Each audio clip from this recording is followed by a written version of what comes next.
McGinnis here.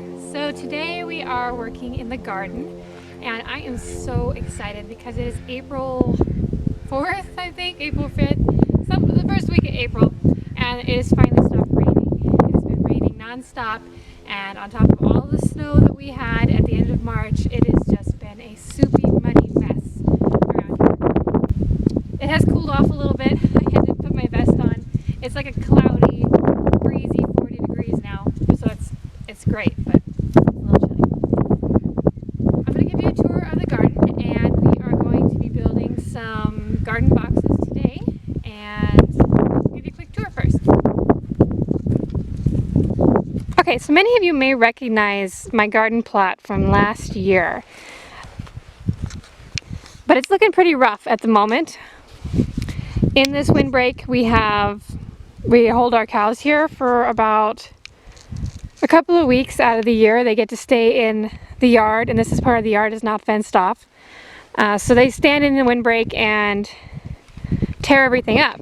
So mostly I tried to protect my trees with what is left of my garden trellises and my garden boxes around the trees, just so the cows wouldn't stand on them. Yeah, so there are them. These need to be reused in a different fashion. We had a good idea for them last year, it just didn't work out. So I got a late start on my garden last year. And then this was our plan for fencing all the way around the garden. We put it in last fall because we wanted to see how it was going to withstand, and if it would even stay up, how far we'd have to bury the posts, because the ground is just a little different here. And you can see the cows tore it up. This is my pile of wood that we got a couple of days ago from the sawmill, which is going to turn into garden boxes here shortly. This building over here I have talked about a lot. This is a barn that fell in several years back. This is one end of it, and it went all the way to the other end. It was a big, long cattle barn. And obviously it needs cleaned up. It is on our spring projects list to clean this up and rebuild on this end. And let's see here. This little pile of wood over here is a scrap pile. We're not sure if we're going to burn it or what we're going to use it for. We started cleaning out that situation. As you can see, the cows were really hard on pretty much everything they could get close to. This was my carrots and onions. Well, anyway, I got interrupted there by a phone call from my mom. But, where were we? Oh yes, we were doing garden boxes. These over here obviously need restacked, moved around, fixed up, reinforced. And then we need to pull all these posts out of the middle of the garden. And then we will disc and hopefully get started on awesome garden spring stuff. So here we go on the garden boxes. So I went down to my local sawmill, which is such a cool thing to say. I've never lived anywhere where there were trees before this, so it's really neat that you can just go a few miles and go down to the sawmill. And this stuff was in their scrap pile. It doesn't count as dimensional lumber because it has raw, strange edges, different things. It's just not straight, or it's just odd stuff. But I really love it for my yard projects, my garden projects, because I don't have to worry about spending a lot of money on it. And it's because, you know, I'm going to run a hose over it. It's going to be exposed to water. It's going to rot. But I have different plans for my garden. It seems like every few months, so not ready to be completely stationary, solid, expensive project. These are some of them are half trees, some of them are, they took the bark off of trees, some of them are thick, thin, they're all different, but they are what I made these boxes out of last year. So I just turned them so the bark was on the inside where they'd be exposed to the most water to kind of help them from not rotting. So we're going to get started, and yeah, here we go. Okay, so we're going to start by cutting the scrap 3x3 and 4x4s into corner pieces, and I'm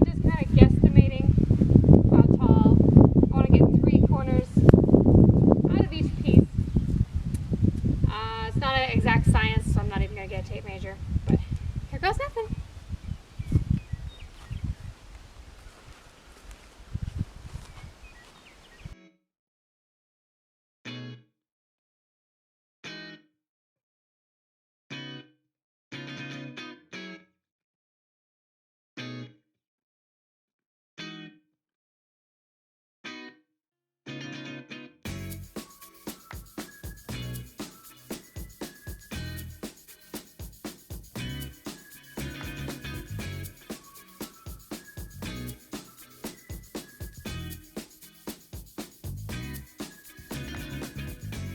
It's a lot easier to do with a bigger saw blade or even a chop saw, which I do have. I just didn't want to dig it out of the garage because we are expecting rain later this afternoon. I wanted to be able to just grab my small tools and move on. So we are going to start with, I've kind of constructed roughly the size of the situation, and I'm just going to take some, these are Phillips head screws, and I think these are 2.5 inch. Yeah, 2.5 inch Phillips heads, and they're just construction screws. We got these at a Menards knockoff, something. Their box was damaged. They were really cheap. We definitely don't want to do anything important with these kinds of screws. They are very frustrating. I'm going to grab the drill and put these together. Last time I did this, I was very organized and I measured everything to exacts and laid out all my pieces and mapped a plan for how the different widths were going to work out, and this time we're just winging it. So if you're looking for specifics, this is not the video. I am planning on doing a very organized, very specific measurements, neat, beautiful garden box for my mother, but this is not that video. So we're going to grab a corner post.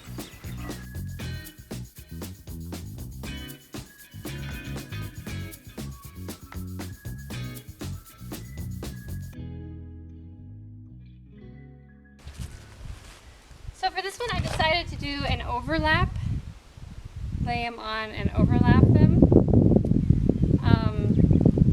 just to see if I could get a little tighter fit without actually cutting all the boards to have straight edges. If you wanted to use boards like this that are just edges off of trees with the bark on them, you could run them through the table saw, and they would be really, really easy to use. We don't have a good table saw, one that I am comfortable using, so this is what we do. And I'm just going to secure these in here just like this, I think.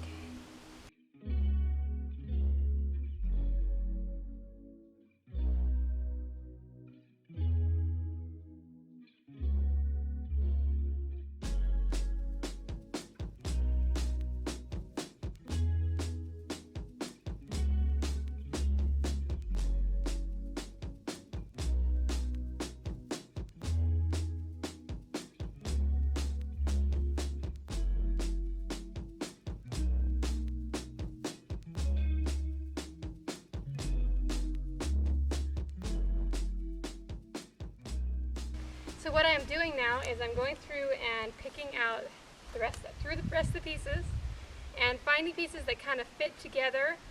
It's kind of a puzzle. You got to find the ones that overlap well, with the goal of keeping as much dirt and water in the box as possible, because I won't be lining these. And some of them are really thick, some of them are really thin, so I'm trying to find pieces that like each other. So that's what I'm doing now.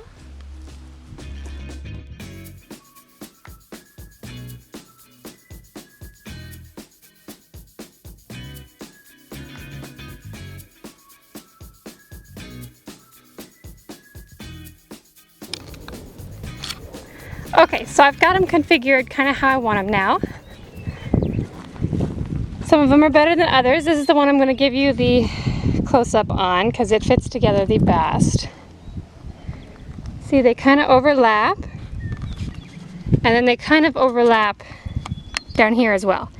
And they're all slanted upward so that they keep the dirt in the box. Even if it's in the crack, it doesn't just leak out. So it took a lot of moving things around. Not all of the bark is on the inside or the outside. It was just how they fit together the best. And I did not plan on doing it this way. This just occurred to me while I was putting them all out here. So I actually did not buy enough wood. But that is easy to fix. Okay, so there we are. Next I will screw all these slabs onto the corner boards, and then we will stand them up, put them together, and that will be all there is to it.